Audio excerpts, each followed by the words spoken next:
Bismillahirrahmanirrahim. Assalamualaikum warahmatullahi wabarakatuh.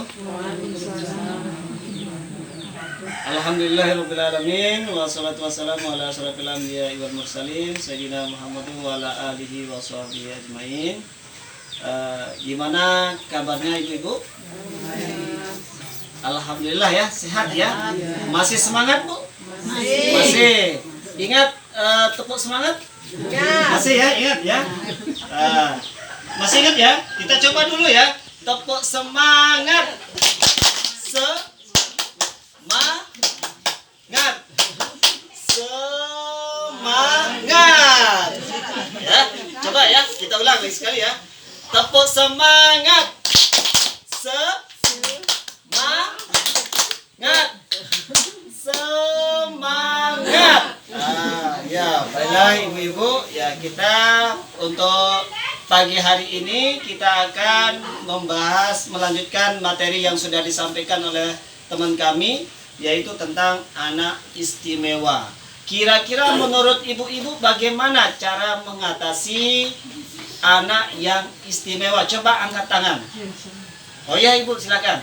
Memberikan perhatian yang lebih dan kasih sayang yang lebih dan memenuhi segala kebutuhan. Ya, memenuhi segala kebutuhan. Mungkin ada pendapat yang lain, silakan.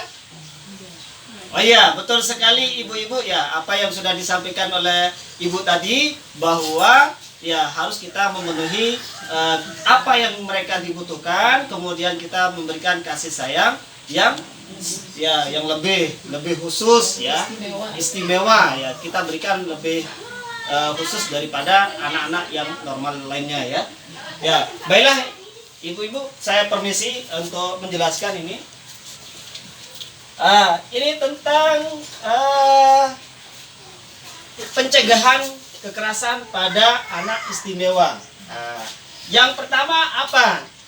Yang pertama adalah menyadari bahwa anak adalah aman dari Tuhan yang Maha Esa, sehingga orang tua berkewajiban menjaga. Jadi kita sudah kita jaga, sudah aman sudah dari hal apapun ya.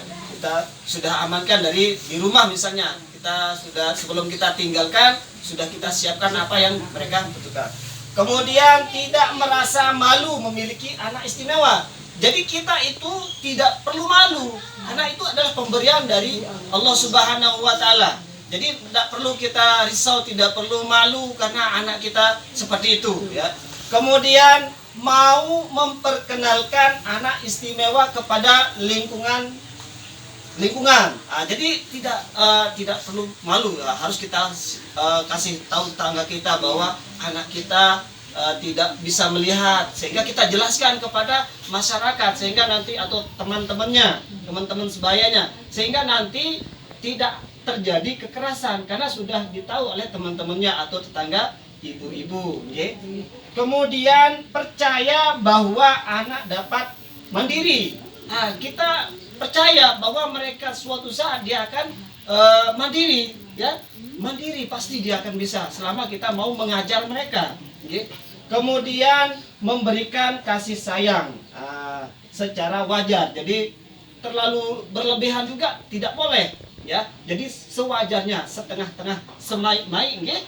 Kita berikan kasih sayang sehingga saudaranya yang lain tidak merasa cemburu, sehingga tidak akan timbul kekerasan, cemburu ini ki. Kemudian memenuhi hak-hak anak istimewa atau kebutuhan dasarnya seperti makan, kemudian minum, perlengkapan untuk sholat, ya, dan lain sebagainya. Kemudian memberikan dukungan kepada keluarga yang memiliki anak istimewa. Seandainya kita punya tetangga yang memiliki anak istimewa, kita dukung mereka, kita memberikan support, kita berikan motivasi kepada mereka supaya mereka itu menyadari bahwa itu adalah pemberian dari Allah Subhanahu wa taala. Kemudian itulah cara-cara kita mencegah kekerasan pada anak istimewa. Kira-kira bisa dipahami ya Bu? Iya.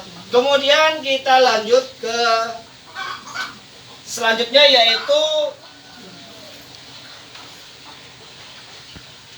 pesan kunci anak istimewa. Jadi ini ada beberapa pesan ya yang harus ibu-ibu pahami. Yang pertama adalah anak istimewa adalah anak yang membutuhkan perhatian khusus seperti yang kita bahas tadi. Jadi anak istimewa itu harus diberikan perhatian yang lebih khusus.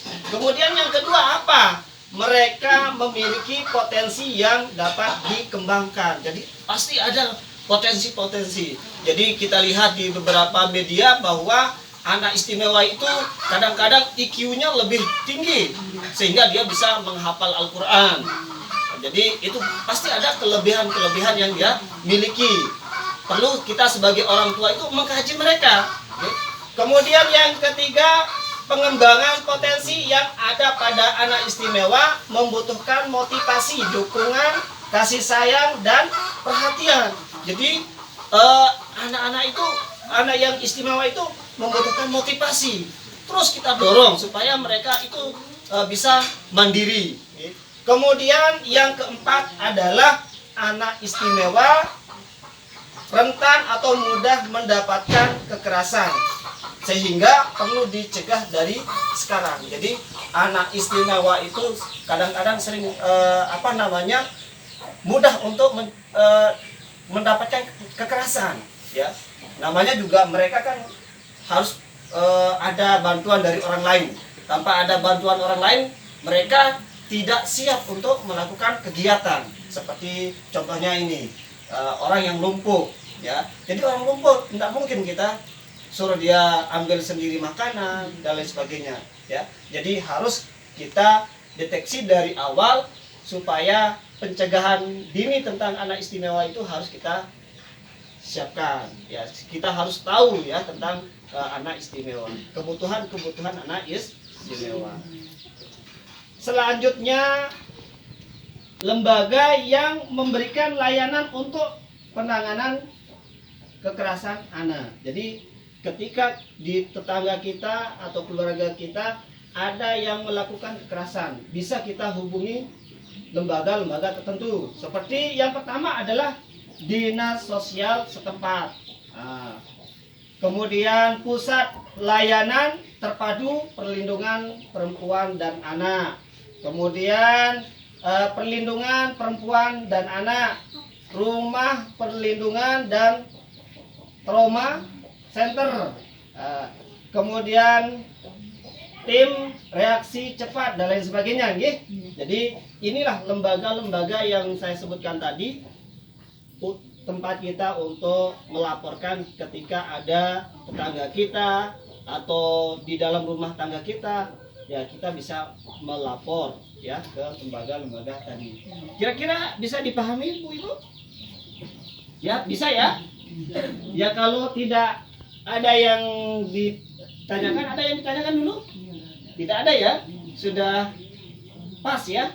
Jadi kalau sudah tidak ada yang ditanyakan, ya mohon maaf, nanti akan dilanjutkan oleh teman kami sesi berikutnya. Jadi kurang lebih mohon maaf. Wabillahi taufiq wal hidayah. Assalamualaikum warahmatullahi wabarakatuh.